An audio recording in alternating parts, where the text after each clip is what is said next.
ఉమ్మడి కరీంనగర్ జిల్లా జీవనాధారమైన ఎగువ మానేరు జలాశయం జలకళను సంతరించుకుంది. ఎగువ ప్రాంతాల్లో కురుస్తున్న వర్షాలతో ప్రాజెక్టులోకి భారీగా వరద నీరు చేరుతోంది. నీటి మట్టం గరిష్ట స్థాయికి చేరుకోవడంతో అలుగుపారేందుకు సిద్ధమైంది.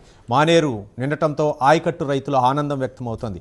ఈ ఏడాది పంటలకు సాగునీటి ఇబ్బందులు ఉండవని రైతులు ఆశాభావం వ్యక్తం చేస్తున్నారు. ప్రాజెక్టును కాంగ్రెస్ నేత కేకే మహేందర్ రెడ్డి సందర్శించి నీటి ప్రవాహాన్ని పరిశీలించారు.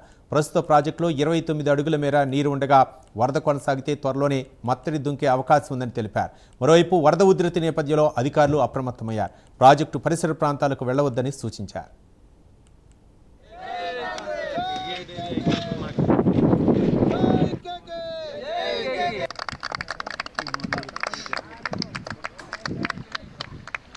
ఈ రాష్ట్రాన్ని 10 సంవత్సరాలు రాక్షస పరిపాలన కొనసాగించిన కొంతమంది ఇవాళ ఎలినినో ప్రభావం వల్ల రైతుల కష్టాలైతే ఆ చలిలో మంటలు కాల్చుకొని ప్రజా వ్యతిరేకతను మేము కూడగట్టుకొని మళ్ళీ ఈ రాష్ట్రాన్ని దోచుకుంటామని చెప్పి పైశాచిక ఆనందాన్ని పొందిన ఇవాళ చాలామంది